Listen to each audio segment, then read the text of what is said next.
காலையிலே எல்லாரும் உற்சாகமா இருக்கீங்களா? யாருக்காவது உறக்கம் இருக்கா? இல்ல. உறக்கம் வரல? இல்ல. உறக்கம் வந்துச்சுன்னா அதுக்கு ஏதாவது நம்ம ட்ரீட்மெண்ட் பண்ணலாம், அப்படிதானே? எல்லா வியாதிக்கும் ட்ரீட்மெண்ட் இருக்கு, அப்போ உறக்கத்துக்கும் ட்ரீட்மெண்ட் இருக்கணும்ல. சரி, காலையில உறக்கம் வந்துச்சுன்னா நம்ம ட்ரீட்மெண்ட் எடுக்கலாம். சரி, சங்கீதம் 18:28.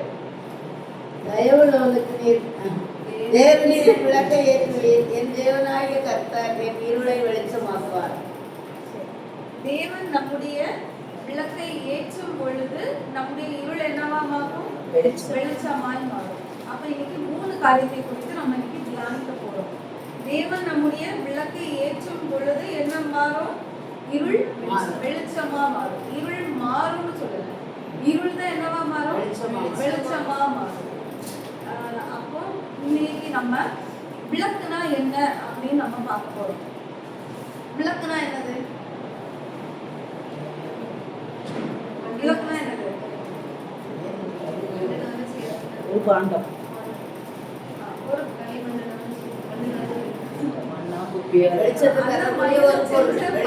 இப்ப நம்ம எல்லாரும் இப்படி இப்படி இப்படி இப்படி வந்து இருக்கோம் இல்ல? அந்த மண்ணுல விளக்கு போல செஞ்சு அன்னைக்கு வெளிச்சம் கொடுத்ததுதான் இன்னைக்கு நம்ம மனுஷ ரூபத்துல எல்லாரும் வந்துருக்கோம். கரெக்ட் தானே? சரி, இந்த விளக்கு போல இருக்கிற இந்த மனுஷன் என்ன செய்யணும் அப்படின்னா 3 விளக்கை குறித்து நம்ம இன்னைக்கு பார்க்க போறோம். என்ன விளக்கெல்லாம் அப்படின்னா, நம்ம வாழ்க்கையில மொத்தம் 3 விளக்கு இருக்கு. ஒண்ணு நம்ம ஆத்மாவின் விளக்கு. முதல்ல ஆத்மாவின் விளக்கு. ரெண்டாவது நம்ம குடும்பத்தின் விளக்கு. மூணாவது சாட்சியின் விளக்கு. இந்த 3 விளக்கும் யார்கிட்ட இருக்கணும்? நம்ம கிட்ட இருக்கணும். அப்ப 3 விளக்கு என்னதெல்லாம்? ஃபர்ஸ்ட் லைன் வந்து நாங்க வாயே திறக்க மாட்டோம்னு அப்படியே சொல்லிருக்காங்க. ஏன்னா அப்படியே இருக்காங்க எல்லாரும். என்ன விளக்கெல்லாம் சொல்லுங்க பாப்போம். சொல்லுவாங்க பாருங்க, சொல்லுங்க. ஆத்மாவின் விளக்கு,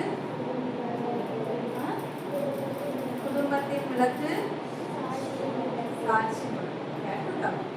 சரி, அங்க எல்லாரும் சவுண்ட் போட்டு சொல்லுவாங்க. ஃபர்ஸ்ட் லைன்லாம் சவுண்ட் போடணும்.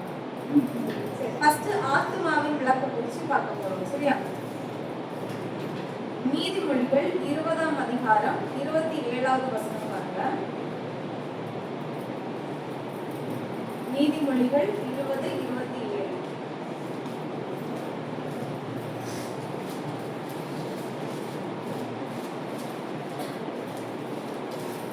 மனுஷனுடைய ஆவி கர்த்தர் தந்த தீபமாய் இருக்கிறது, அது உள்ளத்தில் உள்ளவைகளை எல்லாம் ஆராய்ந்து பார்க்கும். அப்போ இங்க ஒரு விளக்கு இருக்குது, அப்படிதானே? மனுஷனுடைய ஆவி எப்படி இருக்குதா? தேவன் தந்த தீபமாய் இருக்கிறது, அது உள்ளத்தில் உள்ளவைகளை எல்லாம் ஆராய்ந்து பார்க்கும். ஒரு தீபம் இருக்குது அப்படின்னா அந்த தீபத்துக்கு மெயின் என்னது? எண்ணெய் இருக்கணும், அப்படிதானே? எண்ணெய் இருந்தாதான் அந்த தீபம் என்ன ஆகும்? எரிஞ்சுக்கிட்டே இருக்கும். அப்போ அந்த எண்ணெய் தான் என்னது? ஒரு மனுஷனுக்குள்ள இருக்கக்கூடிய அபிஷேகம். அந்த அபிஷேகம் நமக்கு தெரியும், அபிஷேகம் நுகங்களை முறிக்கும் அப்படின்னு தெரியும். அப்ப நம்ம ஆத்மா அளவுல அந்த ஆத்மாக்குள்ளாடி இருக்கக்கூடிய சின்ன சின்ன கசப்புகளா இருக்கலாம், ஏதாவது போட்டிகளா இருக்கலாம், பொறாமைகளா இருக்கலாம், சண்டை இருக்கலாம், கோபம் இருக்கலாம், எரிச்சல் இருக்கலாம், என்ன கசப்புகளா இருக்கலாம், என்னதெல்லாம் இருக்குதோ அந்த அபிஷேகம்ங்கிற எண்ணெய் நமக்குள்ள வரும்போது இந்த நுகங்கள் எல்லாம் அது என்ன பண்ணிருமா? முறியடிச்சிடும். அப்போ இந்த கிரியைகள் எல்லாம் நம்மளிடத்துல இருந்து போயிடும். அப்போ அந்த அபிஷேகம், அந்த எண்ணெய் வந்து தீபத்துல முழுமையா இருக்கும்போது, ஒரு தீபம் நிறைஞ்சு எண்ணெய் இருக்கும்போது அந்த தீபம் எப்படி இருக்கும்? சூப்பரா இருக்கும், அப்படித்தானே? ஒரு காத்து அடிச்சா கூட அது என்ன பண்ணாது? அணையாது. அவ்வளவு ஈஸியா அணையவே அணையாது. அது எவ்வளவு தூரத்துக்கு தாக்கு பிடிச்ச முடியுமோ அப்படியே மங்கி போனா கூட திரும்ப அப்படியே வந்து பிரகாசிச்சிடும் இல்ல? அப்படியே அசைஞ்சு அசைஞ்சு கொடுத்தா கூட அது பிரகாசிச்சிடும். அது ஃபுல்லா எண்ணெய் இருக்கிறதுக்கும் கொஞ்சம் எண்ணெய் இருக்கும்போது அந்த தீபம் கொஞ்சம் காத்து அடிச்சா கூட என்ன ஆயிரும்? சீக்கிரம் அணைஞ்சிடும், அப்படிதானே? அப்போ எவ்வளவு தூரத்துக்கு அந்த எண்ணெய் வந்து நிரப்பப்பட்டிருக்கிறதோ அவ்வளவு பிரகாசமா என்ன பண்ணும்? அந்த தீபம் எரியும். அப்ப எவ்வளவு தூரத்துக்கு நம்ம அபிஷேகத்தால நிரம்பி இருக்கிறோமோ அவ்வளவு தூரத்துக்கு நம்முடைய கிரியைகள் நம்முடைய முகம் என்னாலும் முறிக்கப்படும். அப்ப நமக்குள்ளாக நம்ம ஆத்மா சீராவதுக்கு, நம்ம ஆத்மா சரியாகி ஒரு தீபம் எரியணும் அப்படின்னா நமக்குள்ள இருக்கக்கூடிய நுகங்கள் என்ன ஆகணும், முறியடிக்கப்படணும். நம்ம ஆத்மா சரியாகும் போது நம்ம தீபம் என்ன ஆயிரும், ஆட்டோமேட்டிக்கா பிரகாசிச்சிடும், ரொம்ப பிரகாசமா மாறிடும். அதான் அந்த வசனம் சொல்லுது. அடுத்தது பாருங்க, கடைசியில பாருங்க, அது உள்ளத்தில் உள்ளவைகளை எல்லாம் ஆராய்ந்து பார்க்கும். அடுத்தவன் ஆத்மாவை ஆராயுமா? அந்த தீபம் யாருக்கு ஆத்மாவை ஆராயுமா? நம்ம உள்ளத்துல உள்ளதை ஆராயுமா? ஆனா நம்ம நிறைய வேலையில என்ன பண்ணுவோம், அடுத்த உள்ளத்தை ஆராய்ச்சிடுவோம். கரெக்ட் தானே? நம்ம உள்ளத்துல இருக்கிறத என்ன பண்ண மாட்டோம், ஆராய்ந்து பார்க்க மாட்டோம். ஆனா அடுத்தவங்க உள்ளத்துல இருக்கிறத ஆராய்ந்து பார்ப்போம். அவ என்ன கசப்போட பார்த்தியா, அவ என்ன போட்டியோட பார்த்தியா, அவ என்ன பொறாமையோட பார்த்தியா, அவ என் மேல கோபப்பியா, என் மேல கோபத்தோட தான் பிரியா. ஏன் நமக்குள்ள கசப்பு இல்லையா, நமக்குள்ள பொறாமை இல்லைன்னா நம்ம என்ன பண்ண மாட்டோம், இந்த வார்த்தை நமக்குள்ள வராது. நம்ம அவங்கள ஏன் கோபமா பார்க்க போறோம்? கரெக்ட் தானே? நமக்குள்ள கோபம் இல்லைன்னா அடுத்தவங்களுக்குள்ள கோபம் இருக்கிறது எப்படி நமக்கு தெரியும்? நமக்குள்ளேயே ஒரு சின்ன எங்கேயாவது ஒரு புள்ளி அளவுக்காவது ஒரு கோபம் இருந்தாதான் அடுத்தவங்க நம்ம மேல கோபமா இருக்காங்கன்னு நம்மளும் பார்த்துட்டே இருப்போம். அவங்களும் பேச மாட்டாங்க, நம்மளும் என்ன பண்ண மாட்டோம், பேச மாட்டோம். அப்போ நம்ம உள்ளத்தை என்ன பண்ணணுமா, நம்ம ஆராய்ந்து பார்க்கணும். அப்ப நமக்குள்ள இருக்கக்கூடிய அபிஷேகம் நிரம்பி இருக்கும்போது அந்த திரி ஒரு தீபத்துக்கு உள்ளாடி ஃபுல்லா எண்ணெய் நிரம்பி இருக்கும் போது அந்த திரி ஃபுல்லா என்னவா இருக்கும், எண்ணெய் அப்படியே தான் மூங்கி இருக்கும். அதுதானே? அந்த எண்ணெய் எப்ப கம்மி ஆகி வருதோ திரி என்ன ஆயிரும், ட்ரை ஆயிரும்.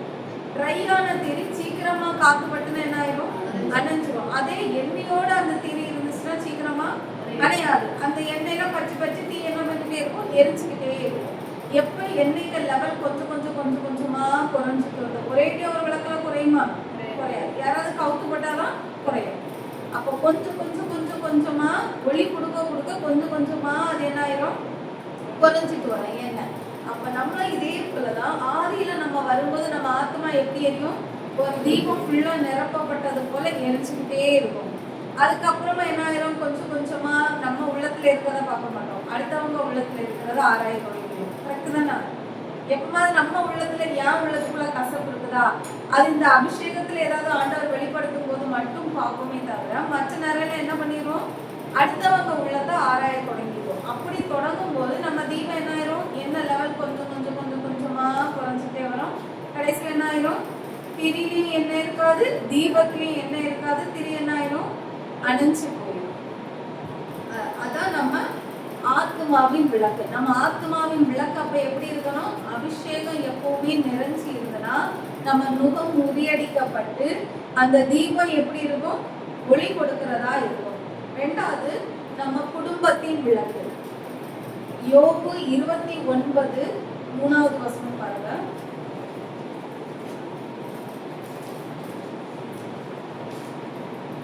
யோபு 29 அவர் தீபம் என் தலையின் மேல் பிரகாசித்தது, அவர் அருளின வெளிச்சத்தினால் இருளை கடந்து போனேன். இங்க யோபு என்ன சொல்றாரு, அவர் தீபம் என் தலையின் மேல் பிரகாசித்தது, அவர் அருளின வெளிச்சத்தினால் இருளை கடந்து போனேன். இங்க யோபு கிட்ட என்ன இருக்குது, ஒரு தீபம் இருக்குது. அது எங்க இருக்குதா, தலைக்கு மேல பிரகாசிக்கிறதா. அவர் அருளின வெளிச்சத்தினால் இருளை கடந்து போனேன். அப்போ ஒரு இருளை நம்ம கடந்து செல்லணும் அப்படின்னா ஒரு விளக்கு நம்ம கிட்ட கண்டிப்பா வேணும்.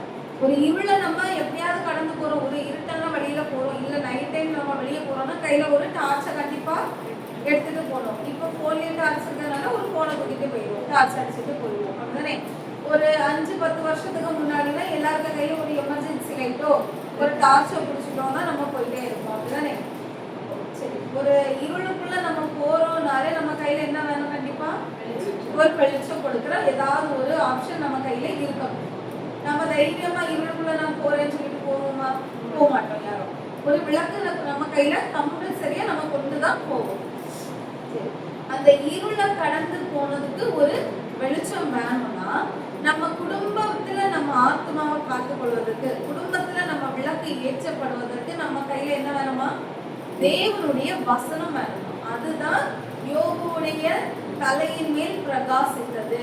தேவனுடைய வசனம் தான் என்ன பண்ணுச்சு? யோபுக்கு தலைக்கு மேல பிரகாசிச்சது. அதனாலதான் அது இருள கடந்து போகும்போது அதுக்கு அவருக்கு என்ன கொடுத்ததா?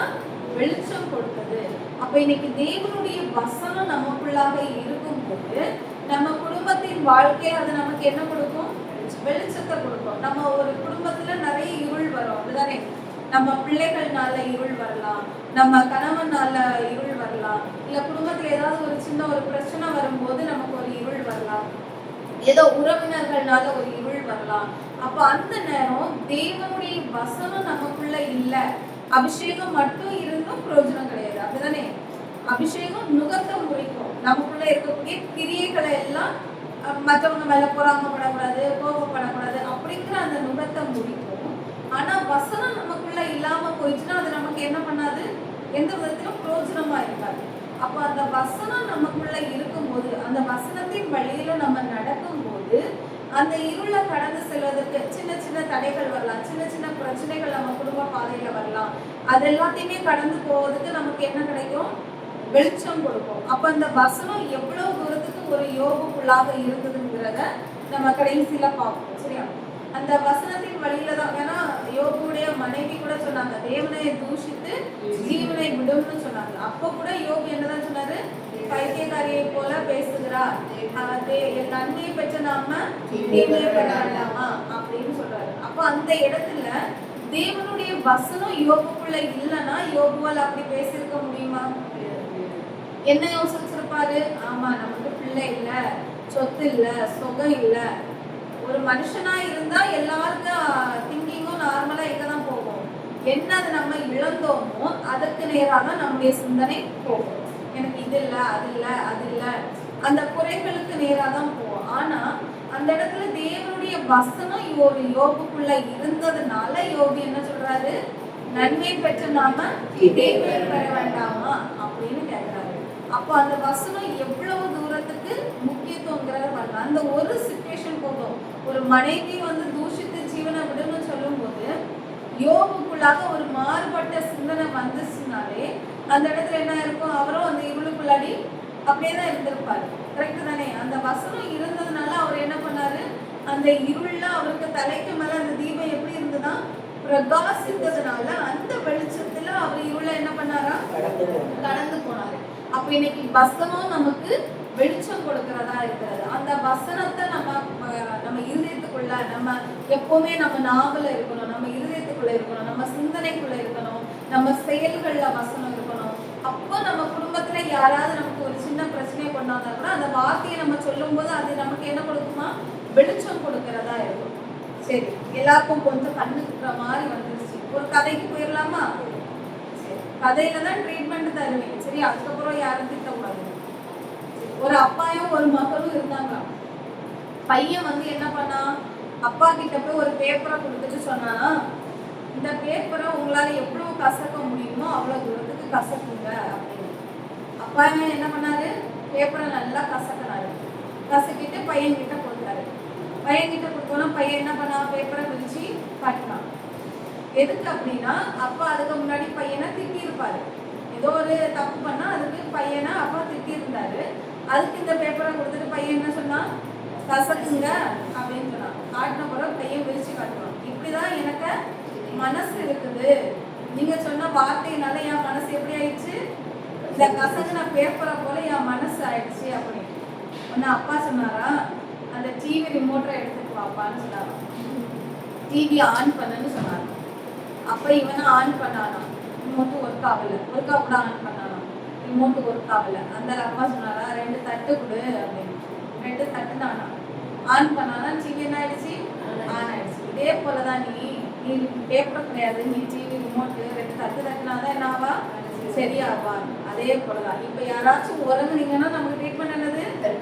2 தட்டு தட்டுனாக்க என்ன ஆயிரும்? டிவி ஒர்க் ஆயிரும். கரெக்ட் தானே? இனி ஏதாவது இங்க ரிமோட் ஒர்க் ஆகலன்னு என்ன பண்ணிருங்க? 2 தட்டு தட்டிருங்க, டிவி ஒர்க் ஆயிரும். சரி, இனி ஏதாவது ஒர்க் வருமா? ஒர்க் வராதுல்ல? 2 தட்டு தட்டிடுவா? பாத்துடுங்க.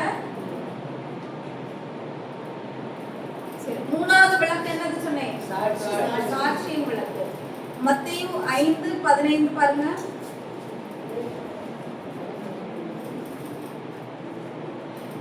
மத்தேயு 5 விளக்கை கொளுத்தி மரக்காரன் மூடி வைக்காமல் விளக்கு தண்டின் மேல் வைப்பார்கள், அப்பொழுது அது வீட்டுள்ள யாவருக்கும் வெளிச்சம் கொடுக்கும். விளக்கு கொளுத்தி எங்க வைப்பாங்களா? மரக்காரன் மரக்கால்ல வைப்பாங்களா? மூடி வைக்காமல் விளக்கு தண்டின் மேல் மூடி வைக்க மாட்டாங்களா? அது என்னன்னா விளக்கு தண்டின் மேல் வைப்பார்கள், அப்பொழுது அது வீட்டில் உள்ள யாவருக்கும் வெளிச்சம் கொடுக்கும். வீட்டுல இருக்க ஒரு ஆளுக்கு வெளிச்சம் கொடுக்கும்னு சொல்லியிருக்கா? 2 பேருக்கு கொடுக்கும்னு சொல்லியிருக்கா? இல்ல, வீட்டுல இருக்கிற யாவருக்கும் வெளிச்சம் கொடுக்கும். ஆனா முந்தி உள்ள வீடு எப்படி இருக்கும்? எல்லாமே ஓப்பனா இருக்கும். தனித்தனியா ரூம் மட்டும் கட்டி இருக்க மாட்டாங்க, அப்படிதானே? ஒரு ஓப்பன் ஸ்பேஸா இருக்கும். எல்லாரும் சாப்பிட்றதும் அங்கதான், தூங்குறதும் அங்கதான், துணி மாத்துறதும் அங்கதான், எல்லாமே. அப்ப அந்த வீட்டு மொத்தத்துக்கும் அந்த விளக்கு என்னவா இருக்குமா? வெளிச்சம் கொடுக்கறதா இருக்கும். இன்னைக்கு நம்மளும் அதே போலதான் இருக்கணும் அப்படின்னு தேவன் விரும்புகிறாரு. என்னன்னா பிறருக்கு வெளிச்சம் கொடுக்கும்படியாய் நம்ம மாறணும். அப்ப நம்மிடத்துல இருந்து வருகிற அந்த தீபம் என்னவா இருக்கணுமா? பிறருக்கு வெளிச்சம் கொடுக்கணும். நம்ம இன்னொரு ஆள்கிட்ட போய் சண்டை போட போனோம்னா அந்த இடத்துல அந்த தீபம் வெளிச்சம் கொடுக்குமா? கொடுக்காது. அந்த தீபம் என்ன ஆயிரும்? அணைஞ்சு போயிடும். அப்ப பிறர் நம்ம கிட்ட வந்து சண்டை போடும் போது நம்ம அமைதியா இருந்துட்டோம்னா நம்ம தீபம் எரியுமா? அணைஞ்சிருமா? எரிஞ்சுட்டு தானே இருக்கும். யாராவது வந்து அணைச்சா கூட இங்க என்ன இருந்துச்சுன்னா என்ன ஆயிரும்? எரிஞ்சுட்டே தான் இருக்கும். ஒரு ஃபேன் அடிச்சா காத்தா வீசிட்டே இருக்குது. நல்ல எண்ணெய் இருந்து எரிஞ்சுட்டு இருக்குதுன்னா, கம கமன்னு தீ எரிஞ்சுட்டு இருக்குதுன்னா அது தீ அணையுமா? அணையாது. அப்படிதானே? அப்போ யார் நம்ம கிட்ட ஒரு பிரச்சனையை கொண்டு வந்தாலும் சரி, நம்ம அமைதியா நம்மளை காத்துக்கிட்டோம்னா நம்ம விளக்கு என்ன ஆகாது? அணையாது. அப்ப அந்த ஆத்மாவுக்கும் இந்த விளக்குல இருந்து என்ன ஆயிரும்? வெளிச்சம் போயிடும். அந்த ஆத்மா யோசிக்குமா? யோசிக்காத. இவ்வளவு காத்தடிச்சாலும் அணையல. இவ்வளவு தூரத்துக்கு இருந்த பிறகும் அங்க என்ன ஆயிட்டு இருக்குது? ஊறிட்டே இருக்கு. என்ன இருக்க தீ கமன்னு எரிஞ்சுட்டே இருக்குன்னு தான் பார்ப்போம். அப்ப இங்க இருந்து வெளிச்சம் வீச வீச அந்த ஆத்மாவும் என்ன ஆயிரும்? நம்ம எண்ணிக்கிட்டு சண்டை போட்டு பிரயோஜனம் கிடையாது. தெரியுமா? தெரியாது. அந்த ஆத்மாவுக்கு ஒரு கட்டத்துக்கு மேல சண்டை போட்டு ஒரு பிரயோஜனமும் கிடையாது. ஒண்ணுமே பேச மாட்டா, சண்டையே போட மாட்டா. போயிடுவாங்களா? போயிட மாட்டாங்களா? போயிடுவாங்க. கரெக்ட் தானே? இப்போ ஒரு வாய்ப்பு தர்க்கம் தான் வச்சுக்கோங்களா, ரொம்ப வந்து எதுக்கு நீங்களும் பதிலுக்கு மாறி மாறி டஃப் கொடுத்துட்டே இருக்கீங்கன்னா 2 விளக்கம் என்ன ஆயிரும்? ஒரே நேரம் அணைஞ்சு போயிடும். இங்க இருந்து அங்க ஒரு அணை, அங்க இருந்து இங்க ஒரு அணை, 2 விளக்கம் என்ன ஆயிரும்? சொல்லி முடிஞ்சிடும். இதேதான் அங்க இருந்து ஒரு விளக்கு அணைச்சா கூட இங்க இருக்கிற விளக்கு ஒண்ணுமே பேசாம அப்படியே இருந்துச்சுன்னா இது என்ன ஆயிரும்? இதுக்குள்ள தீபம் காத்து கொள்ளப்பட்டோம். அங்க இருக்கிற தீபம் தான் அணைந்து போகுமே தவிர இங்க இருக்கிற தீபம் என்ன ஆயிரும்? எரிஞ்சுக்கிட்டே தான் இருக்கும். அப்போ பிறருக்கு வெளிச்சம் கொடுக்கிறவங்களா நம்ம மாறணும். அந்த விளக்கு வந்து எப்படி இருக்கணும்னா, முதல்ல ஆத்மாவில சரியா இருக்கணும், 2வது குடும்பத்துல சரியா இருக்கணும், அதுக்கப்புறமா தான் அது என்ன ஆகும்? சாட்சியா மாறும். அப்போ இந்த 3ம் ஒரு விளக்குக்கு கண்டிப்பா இருக்கணும். ஆத்மாவின் விளக்கு கரெக்டா இருக்கணும், 2வது குடும்பத்தின் விளக்கு கரெக்டா இருக்கணும், 3வது சாட்சியின் விளக்கு. இதுல இந்த 3 விளக்கும் நம்ம கிட்ட இருக்குதா? இருக்குவா? 3 விளக்கு இருக்குதா? 3 முதல்ல என்ன இருக்கணும்? என்ன இருந்து ஆத்மா சரியா இருக்கணும். அதுக்கப்புறமா குடும்பத்துல வசனம் இருக்கணும். வசனம் இருக்கும்போதுதான் குடும்பத்துல ஜெயம் எடுக்க முடியும். 3வது பிறருக்கு நம்ம சாட்சி கொடுக்கலாம் மாறணும். முதல் 2 காலத்திலே நம்ம கரெக்டா மாறிட்டோம்னாலே 3வது ஆட்டோமேட்டிக்கா என்ன ஆயிரும்? வந்துடும். அந்த முதல் 2 ஸ்டேஜ்ல தான் நம்ம என்ன ஆயிரும்? நம்ம விளக்கு கடந்து அணையணுமா வேண்டாமா, அணையணுமா வேண்டாமா, இல்லைன்னா அணைஞ்சி எரியும் அப்படி கிடந்து ஒரே ஆட்டமா இருக்கும். அப்படிதானே? சரி, இந்த 3 விளக்கையும் நம்ம ஒழுங்கா பாதுகாத்துக்கிட்டோம்னா நம்ம விளக்கு என்ன ஆயிரும்? வெளிச்சம் கொடுக்கிறதா மாறிடும். அடுத்து, ஏன் நம்ம விளக்கு வந்து அணையுது? ஏன் இருள் வந்து வருது? அதையே நம்ம ஒரு 3 காரியத்தை குறிச்சு பார்க்க போறோம். மீகா வந்து ஏன் விளக்கு அணையுது அப்படின்னா, ஒரு கடன் வரலாம், ஒரு வியாதி வரலாம், இல்லைன்னா ஒரு தோல்வி வரலாம். இப்படிங்கிற ஒரு சின்ன சின்ன இருள் வரும்ல நம்ம வாழ்க்கையில, சின்ன சின்ன பிரச்சனைகள், இதனால வரக்கூடிய ஒரு இருள்னால நம்ம விளக்கு அணைந்து போகுது. நிறைய பேர் பார்த்துருக்கீங்களா, ரொம்ப ஆவிக்குற வாழ்க்கையில ரொம்ப அழகா இருப்பாங்க. ஆனா ஒரு திடீர்னு ஒரு பிரச்சனை வந்தாலும் என்ன பண்ணிடுவாங்க? அப்படியே ஒரு பேக் அவுட் ஆயிடுவாங்க. ஏன்னா அவங்க ஆண்டவர் இவ்வளவு நாள் வழிநடத்தினதை பார்க்க மாட்டாங்க. இன்னைக்கு ஏன் இந்த பாடு வந்துச்சு, அதை குறிச்சு பார்ப்பாங்க நிறைய பேர். ஆண்டவரை தேடுறவங்க ஆசீர்வாதத்தை மட்டும் பார்ப்பாங்க, நன்மையை மட்டும் சில பேர் பார்ப்பாங்க. அப்போ அந்த கடன் அவங்க வாழ்க்கையில வந்துச்சோ இல்ல ஒரு வியாதி வந்துச்சுனாலோ அது தேவனுடைய நாம மகிமைக்காகன்னு உணர மாட்டாங்க. என்ன பண்ணிடுவாங்க, இப்படி சபைக்கு போன எனக்கு, இப்படி பிரேயருக்கு போன எனக்கு, இப்படி கூட்டத்துக்கு போன எனக்கு ஏன் வியாதி வந்துச்சு, எனக்கு ஏன் கடன் வந்துச்சு, எனக்கு ஏன் இந்த இடத்துல ஜெயம் இல்லை தோல்வி வந்துச்சு, அப்படி யோசிச்சு என்ன ஆயிடுவாங்க, அவங்க விளக்கு அணிஞ்சு போயிடும். மீகா 7:8 பாருங்க.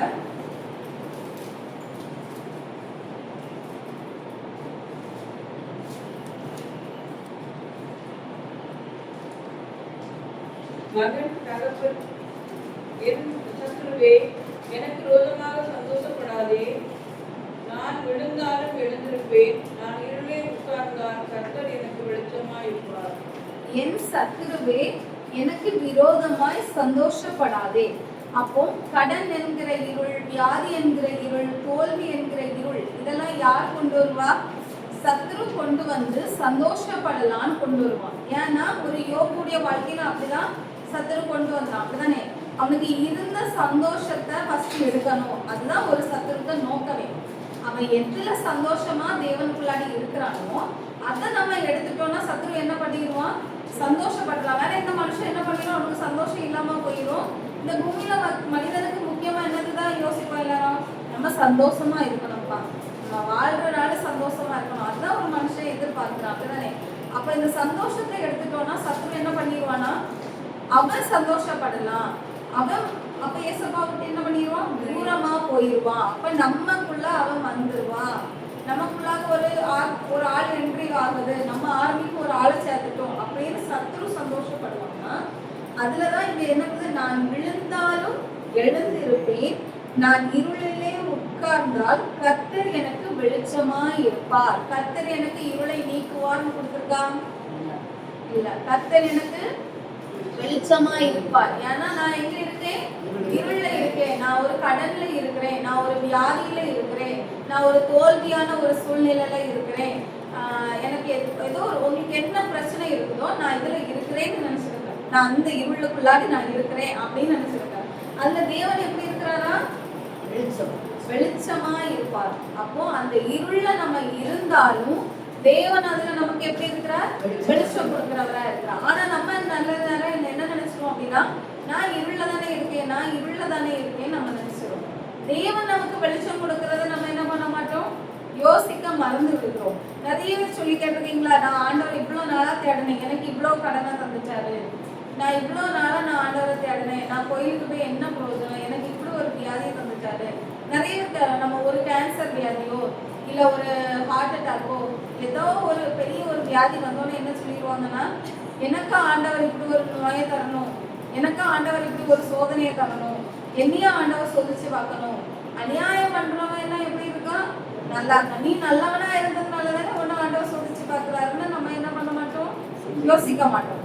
ஆனா என்ன பண்ணிடுவோம், நான் இருள்ல வந்துட்டேன், இருளுக்குள்ள வந்துட்டேன் அப்படி இருக்கா. அதுதான் சத்ரு, அதுலதான் சந்தோஷப்பட மாட்டான்னுதான் இங்க என்ன சொல்லியிருக்கு, நான் விழுந்தாலும் எழுந்திருப்பேன். இந்த விசுவாசம் நமக்குள்ளாக இருக்கணும்.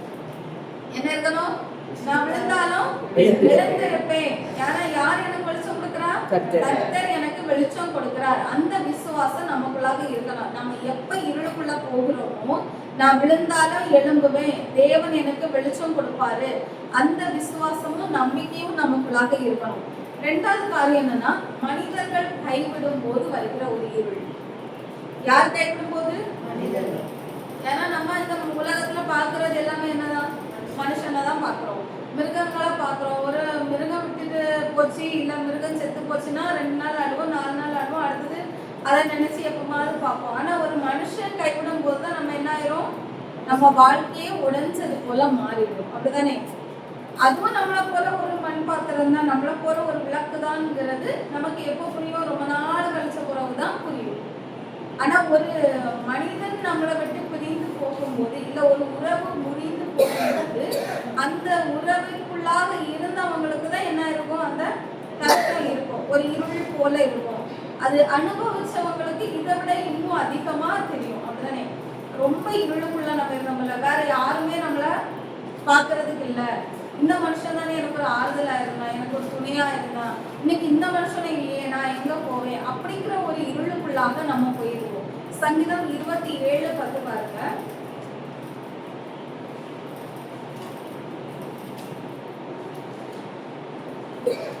என் தகப்பனும் என் தாயும் என்னை கைவிட்டாலும் கர்த்தர் என்னை சேர்த்து கொள்ளுவார்.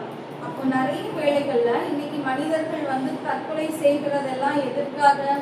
ஒரு மனிதன் விட்டுட்டு போயிட்டான், ஒரு மனுஷியை விட்டுட்டு போயிட்டாங்கிறதுனால நிறைய தற்கொலை எல்லாம் பண்றாங்க. அப்படிதான் ஐயா, எனக்கு வேற யாருமே இல்ல, அவங்கதான் எனக்கு எல்லாமே, வேற யாருமே எனக்கு கிடையாது, அவங்களும் இல்ல, அப்ப எனக்கு யாரும் இல்ல அப்படிங்கிற ஒரு விரக்தியான ஒரு நிலைமை. அந்த ஒரு விரக்தி நிலைமை வரக்கூடாதுன்னு ஆண்டவர் என்ன சொல்றாரு? ஒரு தாய் மறந்தா கூட நான் மறக்க மாட்டேன், படைத்தவர் நம்மளை ஒருபோதும் மறக்க மாட்டேன். அதனாலதான் நம்ம ஆண்டவர் நமக்காக என்ன பண்ண மாட்டாரு? தூங்காமல் விழித்திருக்கிற தேவனா இருக்கிறாரு. அப்படி தூங்காமல் விழித்திருக்கிற தகப்பனுடைய பிள்ளைகள் நம்ம என்ன பண்றோம்? ஒரு மனுஷன் கைவிடும் போது நம்ம இருளிலேயே இருக்கிறோம். கரெக்ட் தானே? எனக்காண்டி என் அப்பா முழிச்சே இருக்காருப்பா, தூக்க கூட இல்ல, அப்படி என்ன பாத்துக்கிறாரு. ஒரு இமை பொழுது அப்புறம் நம்மள கைவிட்டா கூட நம்ம என்ன ஆயிடுவோமா? அடிச்சு போயிடுவோம், தேவனுக்கு ரொம்ப தூரமா போயிடுவோம். அப்படிதானே? அதனால தேவன் நம்மள அவருக்கு உள்ளங்கைக்குள்ள வச்சு சிறகுக்குள்ள வச்சு நம்மள பாதுகாத்துட்டு வர்றாரு. தூங்காம விழிச்சிருந்து நம்மள எப்பவுமே கரம் பிடிச்சு வழி நடத்திட்டு இருக்கிறாரு. அப்படி இருக்கிற தகப்பனை நம்ம என்ன பண்ணிடுறோம்? மறந்து விடுகிறோம். அந்த தகப்பனை கைவிடும் போது நமக்கு யாருக்காவது இவ்வளவு வலிக்குதா? இல்ல. ஆனா ஒரு மனுஷன் நம்மள கைவிடும் போது நம்ம என்ன ஆயிரும்? இருளுக்குள்ள போன மாதிரி நம்ம இருக்கிறோம், ரொம்ப உடைஞ்சு போயிடும். அதான் தேவன் சொல்றாரு, தகப்பனும் தாயும் என்னை கைவிட்டாலும் கர்த்தர் என்னை சேர்த்து கொள்ளுவார், அவர் நம்மை சேர்த்து கொள்ளுகிறவரா இருக்கிறாரு. அப்ப தேவன் நம்மை எந்த சூழ்நிலையிலும் என்ன பண்ண மாட்டாரு? கைவிட மாட்டாரு. நம்மை சேர்த்து கொள்ள அவர் வல்லவரா இருக்கிறாரு. நம்ம தேவனோடு இருந்தோம் அப்படின்னா அவர் நம்மளை என்ன பண்ணுவார்? சேர்த்து கொள்ளுவார். மூன்றாவது இருள். இப்ப 2 இருளை குறிச்சு பார்த்திருக்கோம். அப்படிதானே? என்ன இருள் எல்லாம்? கடன், வியாதி, தோல்வி இப்படிங்கிற ஒரு இருள். 2வது மனுஷர்கள் கைவிடும் போது. 3வது இருள் என்னன்னா பாவம் என்கிற இருள். இந்த இருள்ல ரொம்ப ஜாக்கிரதையா நம்ம இருக்கணும். 3வது இருள் என்னது? பாவம் என்கிற இருள். முதல்ல டைரக்டா பாவம் என்கிற இருள்ல நம்மள ரொம்ப அமிழ்த்தாது. முதல்ல இந்த 2 இருளும் தான் என்ன வரும்? கொஞ்சம் கொஞ்சமா வரும். 3வது நம்ம என்ன பண்ணிடுவோம்? இதுல பேக் அடிச்சோம்னா பாவம் என்கிற இருள் என்ன வந்துடும்? மொத்தமா நம்மள என்ன பண்ணிடும்? இருளுக்குள்ளேயே தள்ளிடும். யோவான் பாருங்க, 1 யோவான் 1ஆம் அதிகாரம் 7வது வசனம். 1 யோவான். அவர் ஒளியில் இருக்கிறது போல நாமும் ஒளியில் நடந்தால் ஒருவரோடு ஒருவர் ஐக்கியப்பட்டிருக்கிறோம். அவருடைய குமாரனாய் இயேசு கிறிஸ்துவின் இரத்தம் சகல பாவ நீக்கி நம்மை சுத்திகரிக்கும். அவர் எப்படி இருக்கிறாரா? ஒளியில் இருக்கிறாரா? அதனால நம்மளும் எப்படி இருக்கணுமா? ஒளியிலே நடந்தால் ஒருவரோடு ஒருவர் எப்படி இருக்கும்? ஐக்கியப்பட்டு இருப்போம். இந்த ஐக்கியப்பட்டு இருப்போம். இந்த ஐக்கியம் என்ன ஆகும்? நமக்குள்ள சில வேளைகள்ல தேவனுக்கும் நமக்குள்ள ஐக்கியம் என்ன ஆயிடும்? கொஞ்சம் கொஞ்சமா அந்த ஐக்கியம் பின்வாங்கி போயிடும். ஒரு நாள் செபிக்கலனாலும் அந்த ஐக்கியம் அப்படியே இருக்குமா? நம்ம ஆத்மா சரியா இருந்தா அந்த ஐக்கியம் அப்படியே இருக்கும்னு நம்ம சொல்லலாமா? அப்படின்னா நம்ம செபிச்சிருப்போம். அப்படிதானே? அந்த ஐக்கியம் இருக்குது அப்படின்னா இப்ப நம்ம குடும்பத்துல உள்ள ஒரு ஆள்கிட்ட நம்ம இப்ப ஒரு அப்பா தான் இருக்காருன்னு வைக்கலாம். தூர தேசத்துல நம்ம அப்பா நிக்கிறாரு, டெய்லி போன் பண்ணுவாரு. ஒரு நாள் போன் அடிக்கலன்னா நமக்கு எப்படி இருக்கும்? அந்த ஆளுக்கு என்ன ஆச்சோ, அங்க ஏதோ ஆயிடுச்சோ, யோசிப்போமா யோசிக்க மாட்டோமா? சுகம் இல்லாம இருக்காங்களோ, இல்ல நெட்டு தீர்ந்துட்டோ, ரீசார்ஜ் தீர்ந்துட்டோ யோசிப்போம். அப்படிதான் ஒரு நாள் போன் வரலனாலும் நம்ம அங்கலாய்க்கிறோம் இல்லையா? அப்போ அதே போலதான் தேவனோடு உள்ள ஐக்கியம் எப்படி இருக்கணும்? எப்பவுமே ஐக்கியமா இருக்கணும். அந்த உறவுக்குள்ளாக எந்த ஒரு இடைஞ்சலுமே வரக்கூடாது. நம்ம ஒளியில அவர் இருக்கிறாருன்னா நம்மளும் அந்த ஒளியின் பாதையில நம்ம நடந்தோம்னா அவரோடு ஐக்கியப்பட்டிருப்போம். அவருடைய குமாரனாக இயேசு கிறிஸ்துவின் ரத்தம் சகல பாவங்களையும் நீக்கி நம்மை சுத்திகரிக்கும். எப்பொழுது அவருடைய குமாரனுடைய ரத்தம் நம்முடைய சகல பாவங்களையும் நீக்கி சுத்திகரிக்கும்? எப்ப சுத்திகரிக்கணும்? சிம்பிள் தான், சிம்பிளான ஆன்சர் தான்.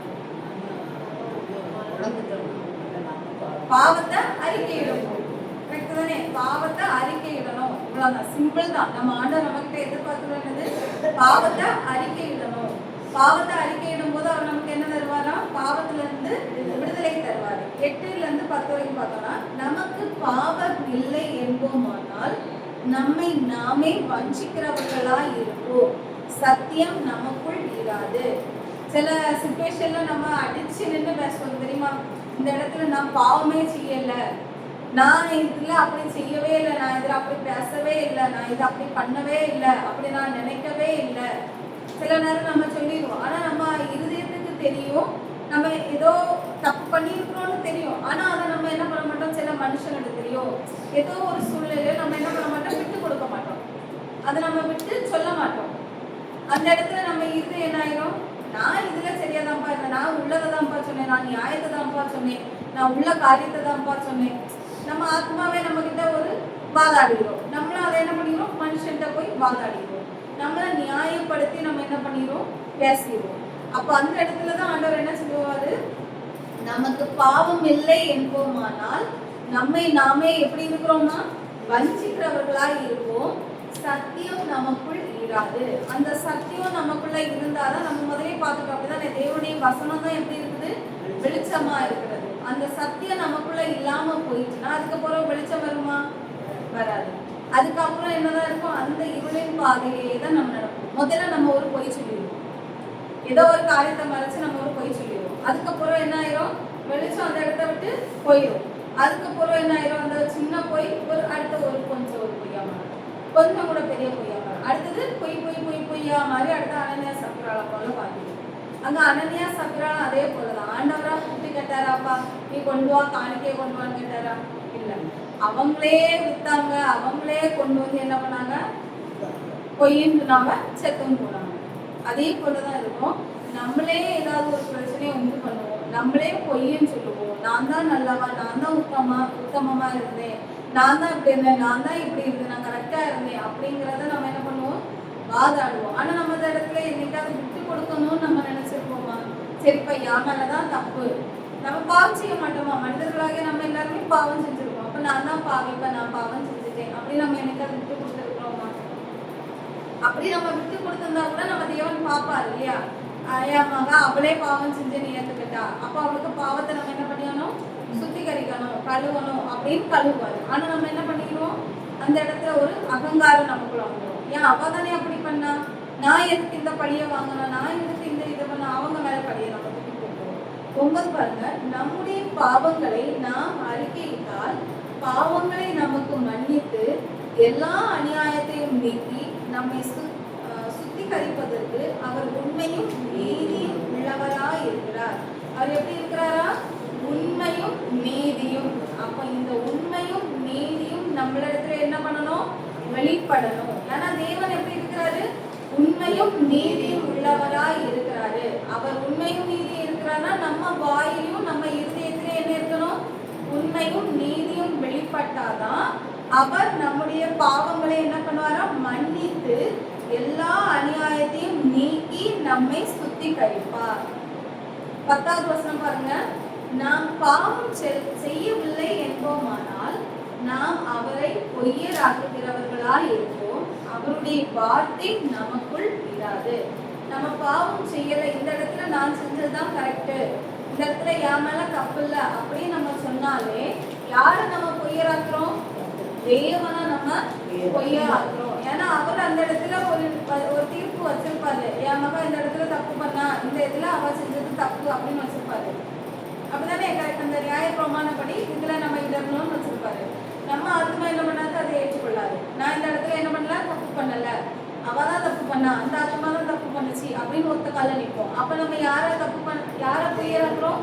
தேவனா பொய்யராக்குறோம். தேவனா பொய்யராக்கும் போது அவருக்கு வார்த்தை நமக்குள்ள இருக்குமா? இருக்காது. அடுத்த ஒரு சூழ்நிலை வரும், ஏதோ ஒரு இக்கட்டான வழியில வரும். நினைப்போம், தேவன் எனக்கு இந்த இடத்துல என்னை விடுதலை ஆக்குவார், என்னை தப்புவிக்க வல்லவரா இருக்கிறார் அப்படின்னா நம்ம வார்த்தையே நமக்குள்ள இருக்காதுன்னு சொல்லிட்டாரு. அப்ப அந்த இடத்துல போய் நம்ம வார்த்தையை வச்சுக்கணும்னா அது கிரியை செய்யுமா? செய்யாது. தேவனை பொய்யர் ஆக்கிட்டோம் அப்படின்னா அதுக்கப்புறம் அவர் வார்த்தையிலே நமக்குள்ள இராதுன்னு சொல்லிட்டாரு. ஆனாலும் சில நேரம் நம்ம என்ன பண்ணிடுவோம், அந்த வசனத்தை வச்சு நான் ஜெயமெடுத்துருவேன் போய் நின்னா நிற்க முடியுமா? முடியாது. ஜெயமெடுக்க முடியுமா? முடியாது. வார்த்தையே இல்லை. அப்ப வார்த்தை எப்படி கிரியை செய்யும்? செய்யாது. அப்படிதானே? அப்போ மூணாவது இருள்ல ரொம்ப ஜாக்கிரதையா இருக்கணும். இருள் என்னது? கடனோ ஒரு வியாதியோ ஒரு தோல்வியோ ஒரு சின்ன சின்ன பிரச்சனை வரும். அந்த இருள்ல நம்ம ஜாக்கிரதையா இருக்கணும். அதுக்கப்புறமா மனிதர்கள் கைவிடும் போது வருகிற இருள், அதுலயும் கவனமா இருக்கணும். அதுக்கப்புறமா தான் மூணாவது என்னது? பாவம் என்கிற இருள். இந்த இருள்ல ரொம்ப கவனமா இருக்கணும். இந்த இருள்ல நம்ம விழுந்தோம் அப்படின்னா எழும்புறது ரொம்ப கஷ்டம். இந்த இருள்ல, இந்த பாவம் என்கிற இருள்ல முதல்ல வருகிறதே என்னதான்? பொய் தான் நம்ம வாயில வரும். நல்லா யோசித்து பாருங்க. ஏதோ ஒரு பிரச்சனைக்கு ஒரு பொய்யே காரணமா இருக்கும். ஏதோ ஒரு பாவம் வரும்போது பொய் தான் நம்ம வாயிலேயே வந்து நிற்போம். உண்மையை சொல்லதுக்கு நம்ம தயங்கிடுவோம். அந்த இடத்துல நிறைய நேரம் நம்ம உண்மை உள்ளவங்களா இருக்க மாட்டோம். நம்ம இப்படிதான் பண்ணணும், ஆனா இந்த இடத்துல நம்ம சொல்லணுமா? நம்ம வெட்கப்பட்டுருவோம். நம்ம சொன்னோம்னா நம்மள என்ன நினைச்சுக்குவாங்க, அவங்க என்ன நினைச்சுக்குவாங்க, நம்மளை இப்படிதானே நினைச்சுக்குவாங்க, நம்மள அப்ப அவங்க எளிமே எல்லா இடத்துலயும் நம்மளை இப்படிதானே நினைப்பாங்க. அப்போ ஒன்று என்ன பண்ணிடுவோம்? ஒரு பொய்யை சொல்லிடுவோம். ஏன்னா என்ன நான் காத்துக்கொள்ளணும், என்ன நான் உத்தமான்னு காட்டணும், என்ன நீதி உள்ளவளா காட்டணும் அப்படின்னு சொல்லி நம்ம வாயில வரக்கூடியது முதல்ல என்னதான்? பொய் தான் வரும். அப்ப அந்த பாவம் என்கிற இருளுக்கு நம்ம ரொம்ப ஜாக்கிரதையா இருக்கணும். தேவன் இப்ப நம்ம இருளை குறிச்சு பார்த்தாச்சு, விளக்கையும் குறிச்சு பார்த்தாச்சு. அப்படிதானே? விளக்கையும் பார்த்திருக்கிறோம், இருளையும் பார்த்திருக்கிறோம். எப்ப நம்முடைய இருளை அப்ப மாற்றி நம்முடைய விளக்கை ஏற்றுவாரு? தேவரீர் என் விளக்கை ஏற்றுவீர் அப்படின்னு சொல்றாருல. அப்ப எப்ப அவர் எப்படி நம்முடைய விளக்கை ஏற்றுவார்? அதுலயும் ஒரு 3 காரியம் இருக்கு. என்ன அப்படின்னா, முதல் காரியம் வசனம் என்னும் எண்ணெயால் நம்முடைய விளக்கை ஏற்றுவார். என்ன எண்ணெயால்? வசனம் என்னும் எண்ணெயால் விளக்கை ஏற்றுவார். சங்கீதம் 119 105 பார்க்கிறோம்.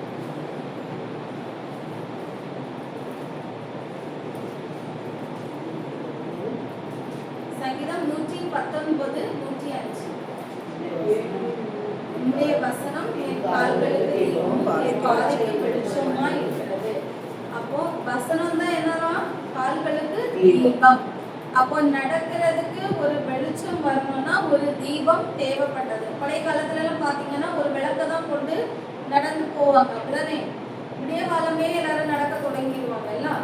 அப்போ ஒரு தீபத்தை கொண்டு, ஒரு விளக்க கொண்டு தான் ஒரு வெளிச்சத்துக்கு கால் நடக்கிறதுக்கு கால் கிட்டதான் அப்படியே காட்டி காட்டி போவாங்க எல்லாம்.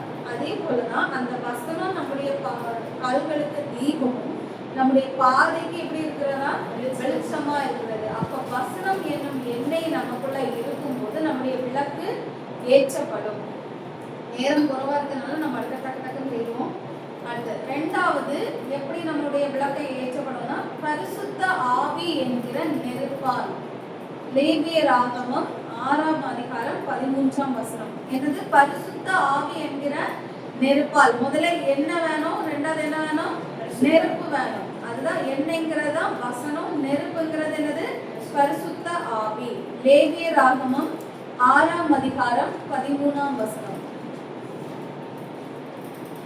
பலிபீடத்தின் மேல் அக்கினி எப்பொழுது எரிந்து கொண்டிருக்க வேண்டும், அது ஒரு பொழுதும் அவிழ்ந்து போகக்கூடாது. அப்ப பலிபீடத்துக்கு மேல அக்கினி எப்பொழுதும் என்ன இருக்கணுமா? எரிஞ்சுட்டே இருக்கணும். ஒரு எண்ணெய் இருக்குது அப்படின்னா அதுல நெருப்பு கண்டிப்பா இருக்கணும். அப்ப நெருப்பு இருக்கும் போது அந்த எண்ணெயில அந்த நெருப்பு பற்றி எரிஞ்சுட்டே இருக்கும். வசனம் இருக்கும் போதுதான் பரிசுத்த ஆவியானவர் கிரியை செய்ய முடியும். பரிசுத்த ஆவி நமக்குள்ளாக இருந்து அனல் மூட்டிக்கிட்டே இருக்கணும். அப்படிதானே? வசனம் இல்லாம பரிசுத்த ஆவியானவர் மட்டும் என்ன பண்ணுவாரு? வசனம் இல்ல, எண்ணெய் இல்ல, வெறும் தீ மட்டும் இருந்தா என்ன ஆயிரும்? சீக்கிரம் அணைஞ்சு போயிடும். கரெக்ட் தானே? வசனம் இல்லப்பா ஆனா எண்ணெய் இருக்குது அப்படின்னு சொல்லிட்டு பரிசுத்த ஆவியானவர் வந்தாருன்னா அந்த தீ என்ன ஆகும்? எரியும். கொளுத்தும் போது என்ன ஆகும்? எரியும். அப்படிதான் நம்ம ஆதியில அபிஷேகம் ஆகியிருக்கும். கரெக்டா? ரொம்ப நமக்கு வேதத்தை குறித்து தெரிஞ்சிருக்காது. ஆனா சின்ன வயசுலயே நம்ம என்ன பண்ணிருப்போம்? அபிஷேகம் வாங்கியிருப்போம். அந்த அபிஷேகம் என்ன ஆகும்? தீ போல பரிசுத்த ஆவியானவர் எரிஞ்சிட்டு இருப்பாரு. ஆனா நாளடைவில் அது என்ன ஆயிரும்? வசனம் உள்ள இருந்து கிரியை செய்யாது. வேணா வசனம் இருக்காது. ரொம்ப வேதத்தை குறித்து தியானிச்சிருக்க மாட்டோம். அந்த பரிசுத்த ஆவி கிடைச்சோடனே நம்ம என்ன பண்ணிடணும், வசனத்துல நம்ம என்ன ஆயிடணும், எழும்பிடணும். வசனத்துக்குள்ளாக நம்ம எழும்பல அப்படின்னா அந்த பரிசுத்த ஆவியானவர் என்ன பண்ணிடுவாரு, போயிடுவாரு. பரிசுத்த ஆவி இருக்காது, அப்படிதானே? அப்போ என்ன இருக்கும்போது, என்ன என்கிற வசனம் இருக்கும்போது நெருப்பு என்கிற பரிசுத்த ஆவியானவர் நமக்குள்ளாக தீபத்தை ஏற்ற முடியும். ஃபர்ஸ்ட் என்னது, என்னங்கிற வசனம் வேணும். ரெண்டாவது நெருப்புங்கிற பரிசுத்த ஆவியானவர். மூன்றாவது எப்ப விளக்கை ஏற்றுவார் அப்படின்னா நம்முடைய உபத்திரவத்துல விளக்கை ஏற்றுவார். அதுதான் சங்கீதம் 18:28 என்ன சொல்றாரு, தேவரீர் என் விளக்கை ஏற்றுவீர். வசனம் வாசிங்க. இருளை வெளிச்சமாக்குவார். அப்போ இருளை வெளிச்சமாக்குவார் தான் தேவன் சொல்றாரே தவிர இருளை மாற்றுவேன், இருளை நீக்குவேன்னு தேவன் சொல்லல. அப்போ நமக்கு ஏதோ ஒரு உபத்திரம் இருக்கலாம், ஒரு பாடு இருக்கலாம், ஒரு வேதனை இருக்கலாம். அதுல தேவன் என்ன சொல்றாருன்னா இருளை நீக்க மாட்டாரு, இருளையே என்ன பண்ணுவாரா, வெளிச்சமா மாத்துவாரா. நமக்கு ஒரு கடன் இருக்குதுன்னு வைங்களா, அந்த கடனை கொண்டே நம்மள என்ன பண்ணுவாரு, சாட்சியா நிறுத்துவாரு. ஒரு வியாதி இருக்குன்னு வைங்களா, அந்த வியாதியில நம்மள என்ன பண்ணுவாரு, அற்புதமா நிறுத்துவாரு. ஒரு தோல்வி இருக்கிறதுனா அது நமக்கு எப்படி மாறும், ஜெயமா மாறும், வெற்றியாட்டு மாறிடும். அப்ப நம்ம இன்னைக்கு எனக்கு இருள் மாறணும் அப்படின்னு நம்ம நிற்கிறத விட இருள்ல எனக்கு வெளிச்சத்தை தாங்க அப்படின்னு சொல்லும்போது அந்த உபத்திரவத்திலும் தேவன் நம்முடைய விளக்கை ஏற்ற வல்லவரா இருக்கிறாரு. இந்த முதல்ல நம்ம ஒரு 3 விளக்கை குறிச்சு பார்த்தோம், அப்படிதானே? நம்ம ஆத்மாவின் விளக்கு, குடும்பத்தின் விளக்கு, சாட்சியின் விளக்கு. இந்த 3க்கும் ஒவ்வொரு எடுத்துக்காட்டை பார்த்துட்டு நம்ம செய்தி முடிச்சுக்கலாம். முதல்ல நம்ம தாவீது ராஜாவை குறிச்சு பார்க்கலாம். ஆத்மாவின் விளக்கு. தாவீதுக்குள்ளாக என்ன இருந்துச்சு, ராஜாக்குள்ள ஒரு அபிஷேகம் இருந்துச்சு. ஆனா அவருக்கு வாழ்க்கை ஃபுல்லாமே எப்படி இருந்தது, இருளாவே இருந்துச்சு. ஏன்னா சவுல் துரத்துட்டே இருந்தா, அவருக்கு சொந்த மகன் அவரே என்ன பண்ணிட்டாரு, துரோகம் பண்ணாரு. அப்படி எல்லாமே ஒரு இருளாட்டி இருக்கும் போது தாவீது எங்க போய் ஒளிச்சுட்டு இருந்தாரு, குகையில போய் ஒளிஞ்சு இருந்தாரு. ஒளிஞ்சு இருக்கும் போதுதான் அவருக்கு விளக்கு அப்ப என்ன இருக்கும், அணையக்கூடிய நேரமா இருந்தது. அணையக்கூடிய நேரத்துலதான் தாவீது என்ன சொல்றாரு, தேவரீர் என் விளக்கை ஏற்றுவீர். அங்க தாவீது என்ன சொல்றாரு பாருங்க, அந்த இடத்துல தாவீது அவருக்கு ஆத்மா அளவுல அவர் எல்லா இருளையும் சந்திக்கிறாரு. சொந்த மகனால, சவுலால, ராஜானாலேயே அவருக்கு பிரச்சனை வருது. ஆனா தாவீதுக்குள்ளாக இருந்தது என்னதான், ராஜாவின் அபிஷேகம். அந்த அபிஷேகம் நுகங்களை முடிக்கும்னு சொன்னது போல அவருக்கு ஆத்மா அளவுல இருந்த எந்த ஒரு கசப்புமே இல்லை. சவுலுக்கு மேல கசப்பு இருந்ததுன்னா அவர் மறுபடியுமா போய் அவருக்கு விளக்கு ஏற்றப்பட்டிருக்குமா, ஏற்றப்படலை. அவர் தேவரீர் என் விளக்கை ஏற்றுவீர்னு சொல்லணும். அவருக்கு அதுக்கப்புறமா என்ன ஆச்சு, அவர் அரண்மனையில கொண்டு ராஜாவா இருத்தி விளக்கை ஏத்தினாரு, அப்படிதானே? ஏசப்பா ஏத்தினாங்க, அப்படிதான். அவரை அரியணையில கொண்டு போய் விளக்கை ஏத்திட்டாரு தாவீது ராஜாவை. அப்போ அவருக்கு இருந்தது அபிஷேகம். அந்த அபிஷேகம் இருக்கும்போது நம்ம ஆத்மா என்னாவது, நம்முடைய ஆத்மா விளக்கு எரிஞ்சுட்டே இருக்கும். ரெண்டாவது குடும்பத்தின் விளக்குல யோபு குறித்து பார்க்க போறோம். யோபுடைய விளக்கு என்னவா இருந்துச்சு, அணைஞ்சு போகக்கூடிய ஒரு சிச்சுவேஷன். அணைஞ்சுதான் இருந்துச்சு, அப்படிதானே? பிள்ளைகள் இல்ல, சொத்து இல்ல, சுகம் இல்ல, அவருக்கு இருந்த எல்லா நன்மையும் அவர் இழந்து போயிட்டாரு. ஆனா அவர் என்ன பண்ணாரு, அதுல தேவனுக்காக மட்டும் என்ன பண்ணாரு, காத்துக்கிட்டு இருந்தாரு. அவர் என் விளக்கு கண்டிப்பா ஏற்றுவாரு.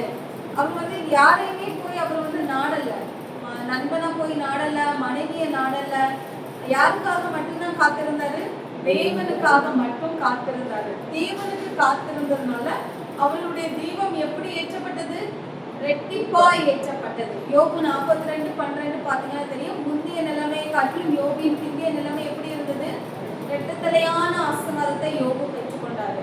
காரணம் அவர் தேவனுக்கு முன்பா காத்திருந்தாரு. என்ன இருந்துச்சு அவர்களாடி, வசனம் இருந்துச்சு. தேவனுடைய வசனம் இருந்ததுனால அந்த ரெட்டிப்பான நன்மையை பெற்றுக்கொண்டாரு. மூணாவதா என்னது, சாட்சியின் விளக்கு. சாட்சியின் விளக்குக்கு ஒரு ஏழை விதவை பெண் இருந்தாங்க இல்லையா, அவருக்கு 2 ராஜாக்கள் 4வது அதிகாரம் பாத்தீங்கன்னா தெரியும். 2 ராஜாக்கள் 4ஆம் அதிகாரம் 1-7 வரைக்கும் வாசித்தீங்கன்னா தெரியும். அவருக்கு அந்த பெண்ணுகிட்ட என்னதான் இருந்துச்சு, கொஞ்சம் எண்ணெய் தான் இருந்துச்சு. எண்ணெய் இருந்தத என்ன பண்ணாங்க, அந்த எண்ணெயை பழுகி பெருக தேவன் செய்தாரு. அதனால அந்த எண்ணெயை வச்சு வியாபாரம் செஞ்சு அவங்களுக்குள்ளே தேவைகளை சந்தித்து கொண்டாங்க. அப்ப அந்த எண்ணெய் வந்துதான் என்னது, நமக்குள்ள இருக்கக்கூடிய ஒரு சின்ன விசுவாசம். கொஞ்சம் என்னதான் இருந்துச்சு, அப்படிதான் ஏதோ லிட்டர் கணக்குல கேன் கணக்குலயோ இல்ல, அவங்க கிட்ட கொஞ்சம் என்னதான் இருந்துச்சு. அதுதான் நமக்குள்ள இருக்கக்கூடிய ஒரு சின்ன விசுவாசம். ஒரு சின்ன விசுவாசம் இருக்கும் போதே அதை வச்சு தேவன் என்ன பண்ணுவாரு, நம்ம விளக்க ஏற்றிடுவாரு, பெரிதா ஏற்றிடுவாரு. அவங்க அந்த விதவைக்கு எப்படி விளக்கு ஏற்றப்பட்டதோ, எண்ணெய் குடம் குடமா நிறைய பாத்திரம் அவங்க கிட்ட இருந்து எல்லா பாத்திரத்தையும் நிரப்புனாங்க இல்லையா. அவங்க மகன்கிட்ட கடைசியா கேட்கறாங்க, இன்னும் ஒரு பாத்திரம் எடுத்துட்டோம். அப்ப மகன் என்ன சொல்றான், இனி பாத்திரம் இல்ல. அப்ப பாத்திரமே இல்லாத அளவுக்கு எல்லாமே என்ன ஆயிடுச்சு, நிரம்பிட்டு.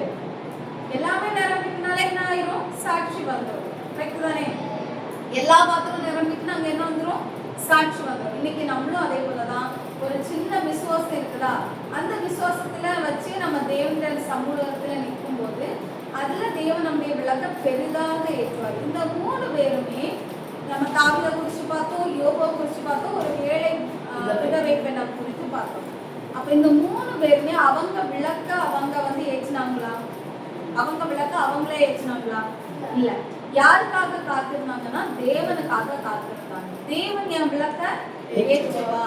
அந்த விதவை நினைச்சிருந்தா அந்த எண்ணெய் என்கிட்ட இல்லப்பா, என்கிட்ட ஒண்ணுமே இல்லைன்னா அவங்க என்ன பண்ணிருக்கலாம், சோர்ந்து போய் உட்காந்துருக்கலாம். ஆனா என்ன பண்ணாங்க, அது கொஞ்சம் என்னதான் இருக்குது. அதே போலதான் நம்ம சொல்லுறேன், என்கிட்ட நான் விசுவாசிக்க மட்டும்தான்ப்பா செய்யேன், ஆண்டவர் மட்டும்தான் எனக்கு இருக்கிறாரு அப்படி நம்ம சில வேளைகளை சொல்லுவோம் இல்லையா. அந்த ஒரு சின்ன நம்பிக்கை, சின்ன விசுவாசம் தான். தேவனுக்காக மட்டும் நம்ம காத்திருக்கும் போது தேவன் என்ன பண்ணுவாரா, நம்முடைய விளக்கை ஏற்றுவாங்க. தேவனை நம்பி நம்ம இருக்கும்போது தேவன் நம்முடைய விளக்கை ஏற்ற வல்லவரா இருக்கிறாரு. அப்போ நம்ம இன்னைக்கு 3 விளக்கை குறிச்சு பார்த்திருக்கிறோம். எதனால நம்முடைய 3 இருளை குறிச்சு பார்த்திருக்கிறோம். எப்படி நம்முடைய தீபத்தை தேவன் ஏற்றுவாரு, விளக்கை ஏற்றுவாரு அப்படிங்கிறதை நம்ம பார்த்திருக்கிறோம்.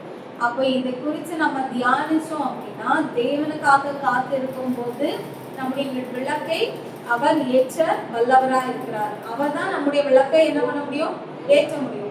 நான் இருள்ல இருக்கேன், இருளை மாத்துங்க, இருளை மாத்துங்க, நான் இருள் மாறுமா, இருள் மாறாது. இருள்ல தான் நம்மளை சாட்சியா கொண்டு வர்றதுக்கு தான் தேவன் இருள வச்சிருப்பாரு.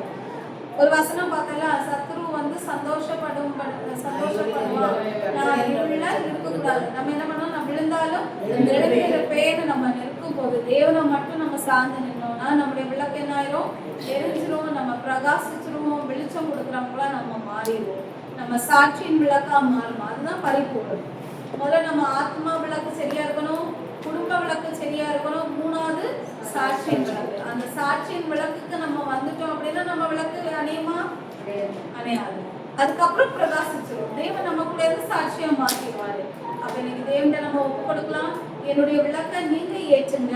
என்கிட்ட ஒரு சின்ன விசுவாசம் தான் இருக்கு, ஒரு நம்பிக்கை தான் இருக்குது, என்கிட்ட ஒரு பரிசுத்தம் தான் இருக்கு, உண்மைதான் இருக்கு, உத்தமம் தான் இருக்குது, என் விளக்கை நீங்க ஏற்றுங்க. நம்ம ஒப்பு கொடுக்கும் போது தேவன் நம்ம விளக்கை ஏற்ற வல்லவராக இருக்கிறார். தேவன் நம்ம இந்த வார்த்தைகளை ஆசீர்வதிப்பார்.